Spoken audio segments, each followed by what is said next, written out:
Assalamualaikum warahmatullahi wabarakatuh. Perkenalkan, nama saya Dio Zaman Aristio dengan NIM belakang 157. Di sini saya ingin presentasikan hasil tugas dari UAS IoT atau Internet of Things. Di sini ada lapisan utama dalam arsitektur IoT, itu terdiri dari 4. Yang pertama itu ada perception layer. Lapisan ini merupakan lapisan terendah dalam arsitektur IoT yang berfungsi mendeteksi, mengumpulkan, dan mengubah informasi fisik dari lingkungan nyata menjadi data digital. Lapisan ini bertanggung jawab terhadap pengamatan langsung terhadap objek-objek di dunia nyata. Contoh perangkatnya itu sensor, suhu, sensor kelembapan, RFID, kamera, dan sensor gerak. Yang kedua ada network layer. Lapisan ini berfungsi untuk mentransmisikan data yang dikumpulkan dari perception layer ke pusat pemrosesan atau cloud. Selain itu, network layer juga bertugas memastikan keamanan data saat proses pengiriman berlangsung. Contoh teknologi atau perangkatnya itu ada Wi-Fi, Zigbee, LoRaWAN, Bluetooth, 4G, 5G, router gateway, dan protokol komunikasi seperti MQTT atau COAP. Selanjutnya yang ketiga ada middleware layer. Di sini lapisan ini bertindak sebagai perantara antara network layer dan aplikasi layer. Fungsi utamanya itu mengelola data, melakukan pemrosesan awal, filtering, dan memberikan layanan seperti penyimpanan data atau analisis awal.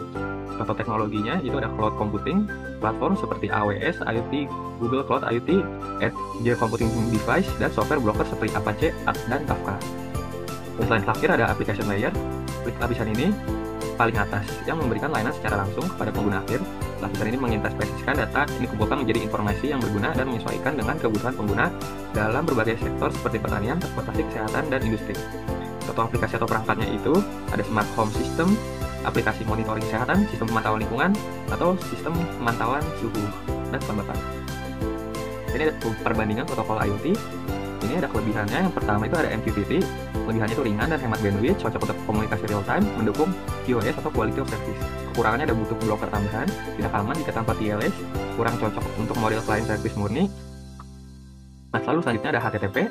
Ini kelebihannya yang umum dan mudah diintegrasikan, mendukung REST API, bisa diamankan dengan HTTPS. Terus untuk kekurangannya itu overhead besar, tidak efisien untuk koneksi yang sering terputus, dan tidak mendukung komunikasi asinkronus. Yang terakhir ada protokol COAP.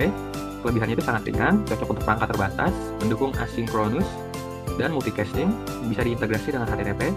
Dan untuk kekurangannya, keamanan kompleks, belum sepopuler MQTT atau HTTP, dan UDP tidak didukung di semua jaringan. Ini ada pemanfaatan platform IoT. Platform seperti Blink, ThinkBots, dan Firebase banyak digunakan dalam pengembangan sistem IoT karena mampu menyederhanakan proses komunikasi antara perangkat dan pengguna. Misalnya, Blink memungkinkan developer membuat antarmuka mobile dengan mudah untuk memantau dan mengontrol perangkat IoT secara real time. Terus ThinkBots menyediakan solusi berskala besar yang dapat menampung banyak perangkat sekaligus. Dan adapun Firebase yang merupakan platform milik Google. Sangat cocok digunakan jika sistem IoT membutuhkan sinkronisasi data real time. Nah, untuk manfaat dari integrasi cloud dalam sistem IoT ini ada 6. Pertama, mengakses data secara real time dari mana saja melalui koneksi internet. Yang kedua, ada menyimpan data yang scalable tanpa terbatas pada kapasitas lokal perangkat. Yang ketiga, ada visualisasi data sensor dalam bentuk grafik, dashboard, atau peta. Keempat, kontrol perangkat jarak jauh menggunakan aplikasi mobile atau web. Kelima, ada sistem notifikasi dan otomasi, misalnya peringatan jika suhu terlalu tinggi. Terus yang terakhir ada pengelolaan perangkat secara terpusat, termasuk update dan monitoring status. Ini ada tentang tantangan, keamanan, dan contoh serangan. Ada dari serangan Mirai botnet pada tahun 2016.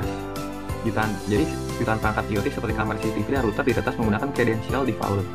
Nah, cara mitigasinya itu untuk menggunakan kata sandi yang kuat dan unik untuk setiap perangkat. Yang kedua tuh ada serangan pada Jeep Cherokee pada tahun 2015. Peneliti keamanan berhasil mengambil alih kontrol kendaraan Jeep Cherokee secara jauh melalui celah pada sistem hiburan mobil yang terhubung ke internet. Nah, untuk mitigasinya itu penting untuk menerapkan segresi jaringan antara sistem hiburan dan sistem kontrol kendaraan. Di sini selanjutnya ada perbedaan sensor dan aktuator.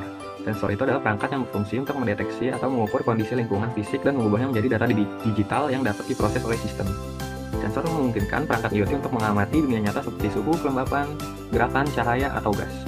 Aktuator adalah perangkat yang menerima sinyal dari sistem dan melakukan aksi fisik sebagai respons terhadap data atau kondisi yang terdeteksi oleh sensor. Aktuator memungkinkan perangkat IoT untuk berinteraksi secara langsung dengan lingkungan, misalnya membuka pintu, menyalakan lampu, atau memutar motor. Nah, di sini terakhir ada rancangan sistem monitoring suhu dan kelembapan. Ini untuk rancangan sistem dari suhunya, gambarnya seperti ini. Untuk alur kerjanya itu ada, yang pertama itu menginisialisasi perangkat ESP32 dan DHT22 aktif, dan lalu connect Wi-Fi. Yang kedua itu ada pembacaan data sensor suhu dan kelembapan dibaca setiap 5 detik. Lalu proses yang ketiga itu pengelolaan data dibulatkan atau dibandingkan ambang batas. Yang keempat, pengiriman data ke cloud via MQTT ke ThinkBots. Dan proses selanjutnya tuh visualisasi data ditampilkan dalam dashboard, web, atau mobile. Nah, untuk alur pengiriman data itu, jadi pertama ESP32 ini terhubung ke broker MQTT milik Thingsboard. Lalu data dikirim dalam format JSON ke topik tertentu.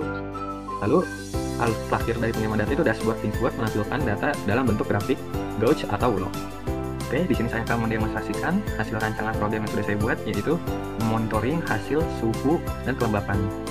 Jadi yang pertama ini kita membutuhkan dua buah komponen. Di sini ada komponen pertama yaitu ada ESP32, ya ini sebagai microcontroller sekaligus konektor ke WiFi.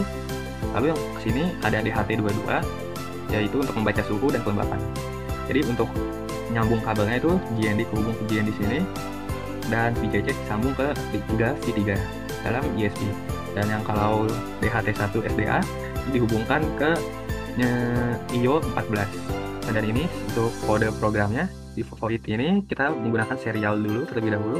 Jadi serial di print untuk memonitoring suhu dan kelembapan. Lalu untuk loopnya ini untuk menampilkan serial hasil dari suhu dan kelembapannya. Oke, saya start saja untuk programnya. Nah, di sini sedang menyambung ke WiFi. Nah, setelah sudah sambung, di sini kita monitoring suhu dan kelembapan. Ini suhunya 24 derajat Celcius dengan komponen yang saya gunakan ini untuk modifikasinya yaitu menggunakan DHT22 dan kelembapannya 26. Misal kalau saya ubah temperaturnya di sini menjadi 50 dan bumi kelembapannya itu menjadi 57. Sini juga akan berubah serialnya. Oke, mungkin segitu saja hasil demonstrasi dari rancangan yang sudah saya buat, yaitu program sederhana untuk memonitoring suhu dan kelembapan.